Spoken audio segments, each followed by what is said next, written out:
Di sini saya bakal jabarin flow dari aplikasi event ticketing.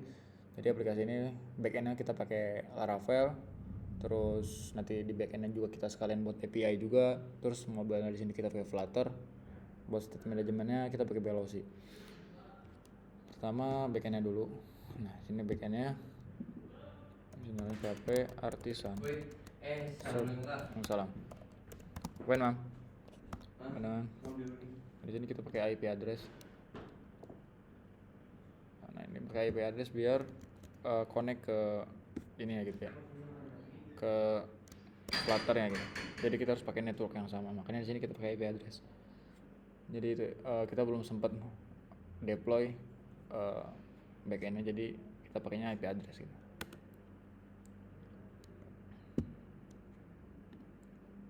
Nah backend-nya itu cuman CRUD user aja sebenarnya. CRUD user sama produk gitu.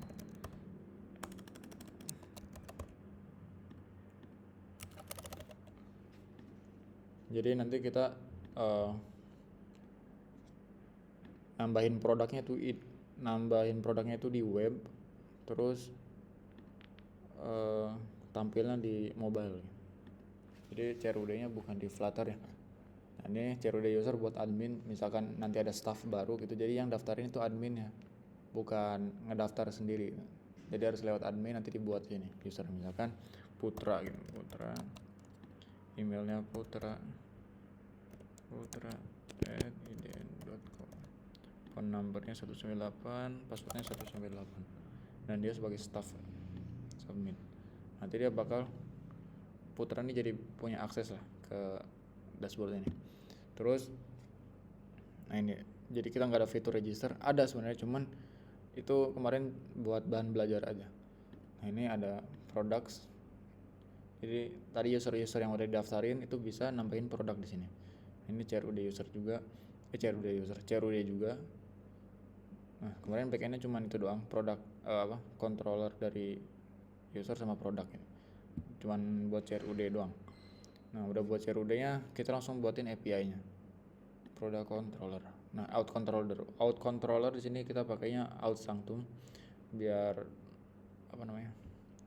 kita biar digeneratin token ya gitu ya, pakai out sanctum. Oke. Nah ini untuk login, ini untuk logout, ini untuk register. Nah ini kita buat API biar bisa diakses gitu di Flutter ya. Terus produk juga di sini produk cuman get doang ya, get all doang. Ini nama fungsinya all. Cuman ini nama fungsinya all, tapi URL kita namain itu all products. Ini nama URL, ini nama metode gitu, metode di controller. Itu kemarin udah jadi API-nya. Ya untuk autentikasi kita pakai Fortify. Nah, untuk aplikasinya. Waduh, ini udah ganti. Oke, udah jadi backend sama API-nya. Oh ya, udah gitu kita testing API-nya. Login. Ini kita send dulu coba. Nah, ini dapat nih. Jadi ini link ini itu dapat dari api.php tadi. Mana sih? Roots API. Nah, ini. URL login, terus kita pakai API karena kita simpennya di file API gitu. Jadi API/login. Terus ini pakai IP address juga, kita nggak pakai localhost, pakai IP address tadi biar kita bisa ada di network yang sama gitu sama Flutter-nya. Nah ini login, udah dapat datanya. Terus langsung kita logout tuh cuman nambahin accept sama authorization paste send. Saya successfully logout. Terus ini linknya juga ya dari API, terus logout all product juga sini. Dan sini nama URL tadi karena all product, jadi sini kita all product juga. Jadi di produk sini kita namain authorization juga. Tadi yang udah login kita copy lagi tokennya. Jadi misalkan kalau mau logout atau mau get produk itu harus punya token dulu gitu. Nah untuk punya token itu kita harus login dulu. Send unauthenticated, kenapa nih? kan udah login. Oh iya, tadi kan udah di logout, jadi tokennya udah dihapus gitu. Kita login lagi, sekarang ganti lagi send. Nanti dia bakal dapet produk-produknya gitu. Nah, API-nya udah jadi semua, login, logout, all product, register juga udah jadi sebenarnya, cuman ini kita nggak perlu. Nah ini tadi karena udah ganti IP address-nya, jadi kita harus ganti juga yang di Flutter. Nah di Flutter itu kita nyimpennya di core, constants, terus di variables sini. Ini HTTP-nya base URL-nya kita ganti, paste, terus kita running ulang. Nanti kita disuruh login lagi harusnya. Oh enggak, logout udah berhasil. Admin @idn.com. Nah di sini kita login ke user yang udah didaftarin gitu di sini. Tadi ada banyak ya, ada banyak, ada 3 doang sih, ada 3 nih. Nah intinya yang kita loginin itu user yang udah didaftarin itu sama adminnya. Passwordnya tadi 198. Ini login, nanti dia bakal dilempar ke sini. Nah ini kita udah logout juga udah bisa, klik. Sekarang udah nggak bisa lagi. Nah untuk loginnya kita atur di sini. Pertama kita atur di data source dulu, kita ke model response. Nah ini ada out response model. Di sini kita agak sini ya. Jadi ini tuh generatan dari QuickType.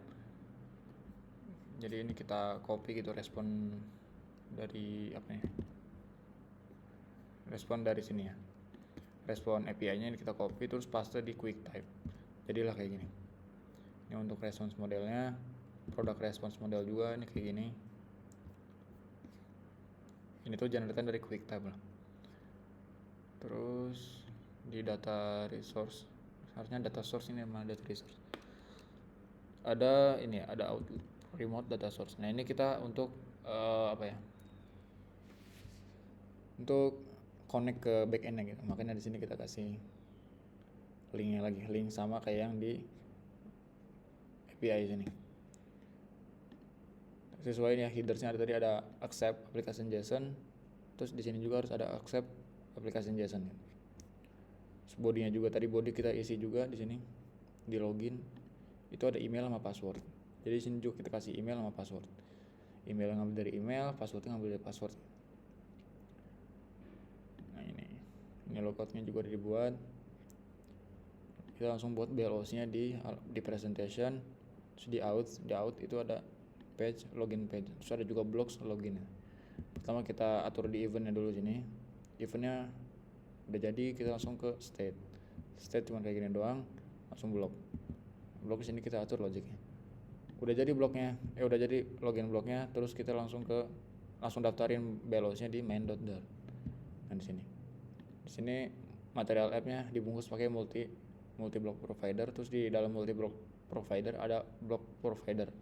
Kita register login bloknya.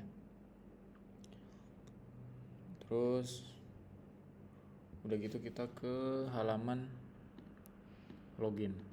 Di halaman login, di login page. Di login page di sini kita bungkus button dot field-nya itu pakai block builder. Sebenarnya ini harusnya pakai block consumer, jadi kemarin sekalian bahas soalnya apa perbedaan antar velocity builder sama velocity listener. Jadi sekalian belajar harusnya pakai consumer. Di sini state-nya kita panggilin. Jadi kalau state-nya loading, dia bakal munculin circular progress indicator di yang muter-muter gitu. Jadi kalau sukses dia bakal navigasi ke halaman dashboard. Terus kalau misalkan gagal, dia bakal munculin scaffold messenger gitu. Nah ini login, nah dia bakal munculin error gitu. Misalkan emailnya diisi admin@idn.com. Nah, itu errornya bakal sesuai sama yang di API. Itu untuk login, logout juga sama kayak gitu. Kita atur dulu di data source, terus di out remote data source. Nah kita buat baru lagi sekarang function yang tadi login, terus kita buat yang logout. Nah, untuk logout itu dia butuh authorization sesuai sama yang di API. Pas kita lagi logout juga itu di headersnya ada authorization sama accept. Jadi kita harus namain juga accept sama authorization. Nah, ini out data.token itu kita ngambil dari out local data source. Udah, terus gitu aja. Login logout udah, tinggal produk.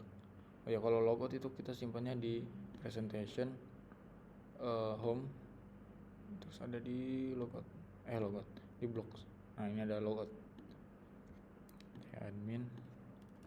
Itu kenapa disimpan di home? Soalnya buttonnya ada di home. Nah, ini jadi simpannya nggak di autentikasi, simpannya di home. Nah, ini produk-produknya udah sesuai sama yang di backend sebenarnya. Duh, ini ada error. Itu error karena kita ngasihnya 10 tapi lebih gitu ya. Kalau dibaca errornya kayak gitu. Nah, terus apa lagi ya? Oh ya, produk nih. Nah, untuk produk kita buat lagi berarti data resource-nya nih. Tadi out remote data source, sekarang buat yang produk remote data source. Oh ya, sebelum buat produk remote data source, kita buat modelnya dulu, response. Nah, ini product response. Ini generated dari QuickType. Jadi response dari kenapa sih? Izin cover kah? Boleh nggak? Duduk. Ya, boleh. Di sini. Ya, di sini tapi. Belum gimana? Siapa aja emang? Bulan itu sini. Jadi ya ada kapal dulu pakai men. Oh, itu. Ya udah. Nah, di sini Avan tadi ada orang. Ini generated dari QuickType ya. Jadi kita copy semua responsnya terus kita paste di QuickType, nanti bakal di generate ini JSON to Dart. Jadi format JSON ke format Dart. Nah, udah jadi, langsung buatin data source-nya. Ini produk remote data source ini biar connect ke backend-nya gitu. Nih, kita pakai link yang di API.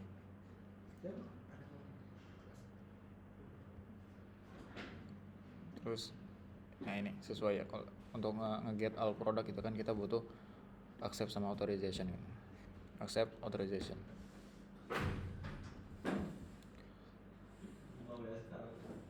Nah, terus udah jadi remote data source-nya, kita buatin velocity-nya. Velocity-nya itu ada di home product. Nah, ini kita atur dulu event-nya, terus state-nya, terus velocity-nya. Kayak gini aja. Terus kita daftarin lagi di main.dart sini.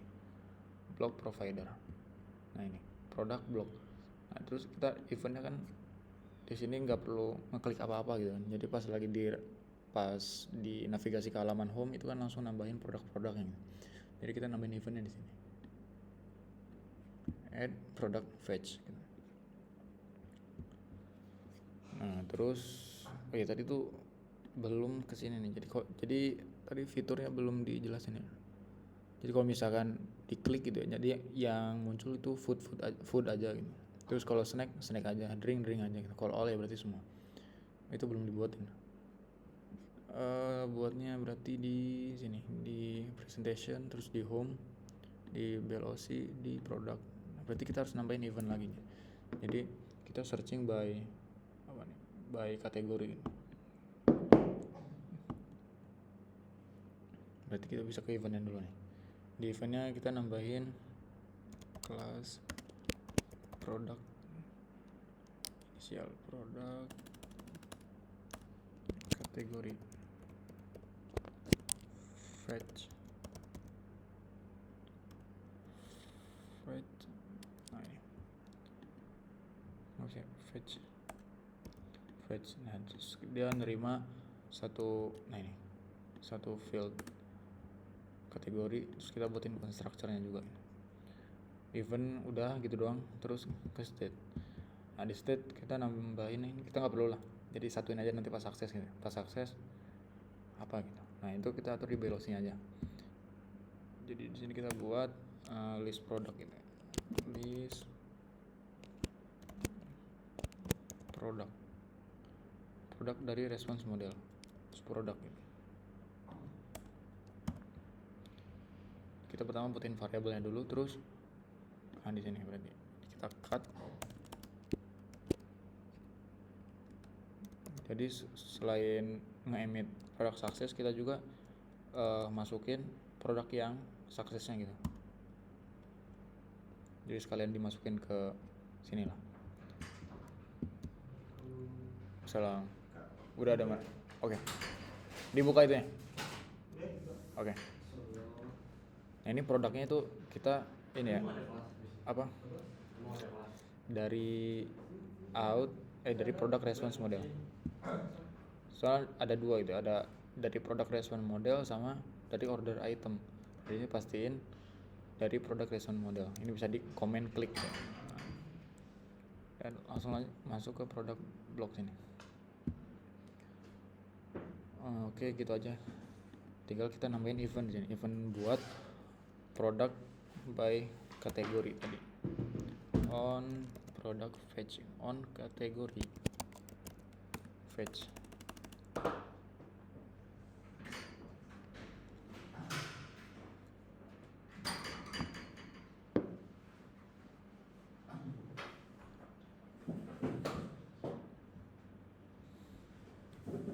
Nah berarti ini hapus dulu deh. Kita buat ini final. Filter. Nah ini aja deh. Filtered products. Jadi kita kasih gimana ya, produk. Ini products. Nah ini where. Terus kita juga ini tulis gitu. Tulis.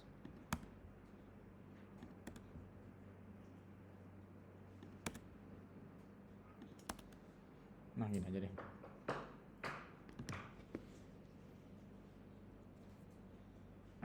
Gini kayak tulis, terus baru kita tulisin response modelnya. Nah ini. Jadi left ini kita pakai either ya, pakai apa?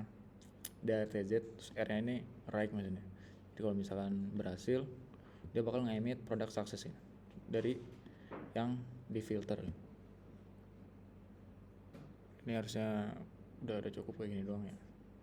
Kita langsung ke sini. Ke page. Jadi kalau misalnya diklik ring aja gitu. Kita atur sini, berarti panggil sini context dot read. Di sini kita kasih tipenya, bukan tipenya, maksudnya velocity gitu. Tadi kan velocity dari produk velocity. Sini add eventnya apa?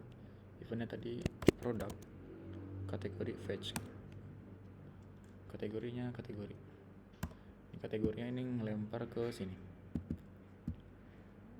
Ini harusnya udah bisa ini. Kalau running ulang, sekarang harusnya udah ke filter.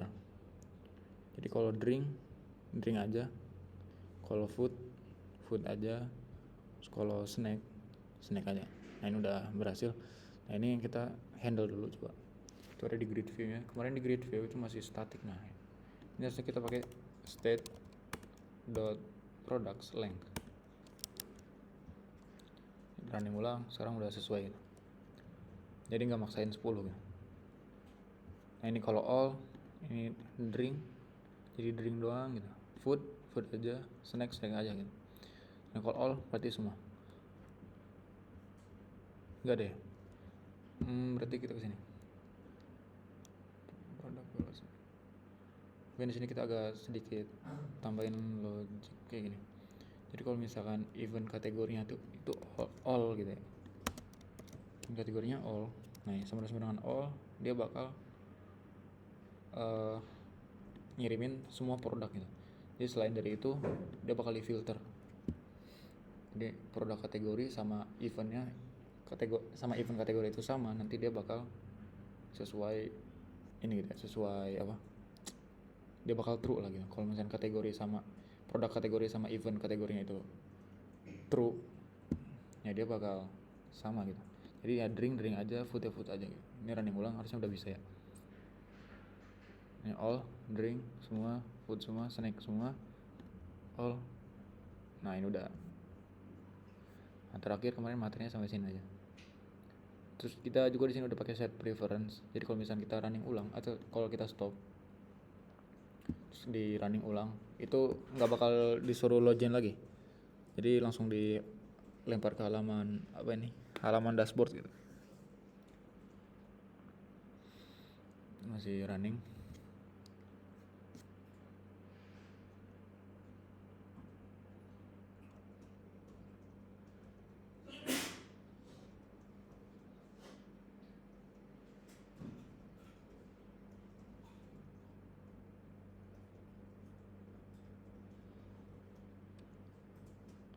Nah dia langsung dilempar ke halaman dashboard gitu. Kalau kita logout juga udah bisa. Kalau running ulang itu baru kita ke halaman login lagi. Ya mungkin itu aja sih flow-nya. Oke, terima kasih.